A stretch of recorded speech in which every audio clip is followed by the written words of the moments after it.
ప్రతి ఉదయం దేవుని వాగ్దానం అనే కార్యక్రమానికి ప్రేమతో మిమ్మల్ని ఆహ్వానిస్తుంటున్నాను. ఈ ఉదయకాల సమయంలో దేవుడు మన కొరకు ఏర్పాటు చేసినటువంటి వాక్య భాగము నిర్గమకాండము 32వ అధ్యాయము 14వ వచనాన్ని ధ్యానించుకుందాం. నిర్గమకాండము 32వ అధ్యాయము 14వ వచనాన్ని ధ్యానించుకుందాం. అంతటా యెహోవా తన ప్రజలకు చేసేదనని చెప్పిన కీడును గూర్చి సంతాపపడెను. క్రీస్తునందు ప్రియమైన దేవుని బిడ్డలారా, ఈ ఉదయకాల సమయంలో పరిశుద్ధాత్మ దేవుడు మనకిస్తున్నటువంటి వాగ్దానము, అంతటా యెహోవా తన ప్రజలకు చేసేదనని చెప్పిన కీడును గూర్చి సంతాపపడెను. ఈ యొక్క వాగ్దానాన్ని దేవుడు మనకును మన కుటుంబాలకును ఆశీర్వాదకరంగాను దీవెనకరంగాను మార్చినగాక.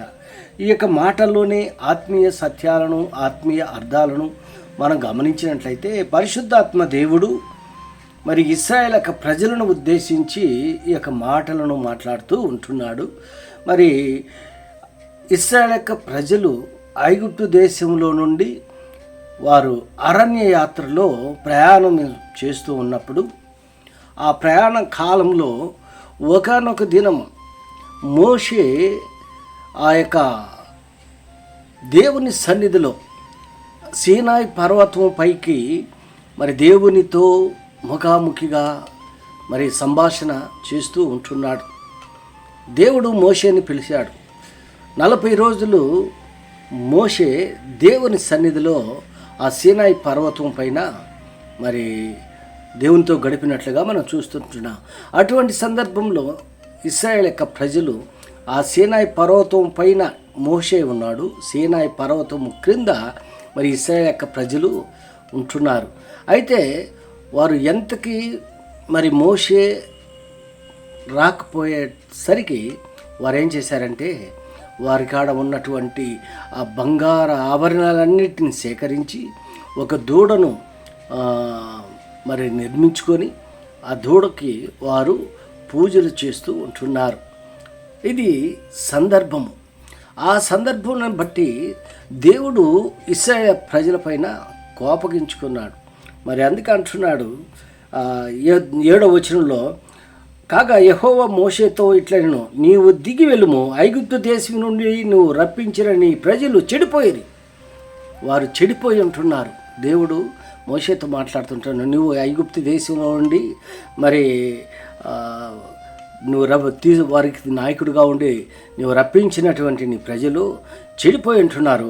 నేను వారికి నియమించిన త్రోవ నుండి త్వరగా తొలగిపోయి తమ కొరకు పోత పోసిన దూడను చేసుకొని దానికి సాగిలపడి బలినర్పించి, ఓ ఈ ఇశ్రాయేలు, ఐగుప్తు దేశం నుండి నేను రప్పించిన నీ దేవుడు ఇదే అని చెప్పుకొని మరి వారి సహనాన్ని కోల్పోయారు, వారి విశ్వాసాన్ని కోల్పోయారు, వారి నమ్మకాన్ని కోల్పోయారు.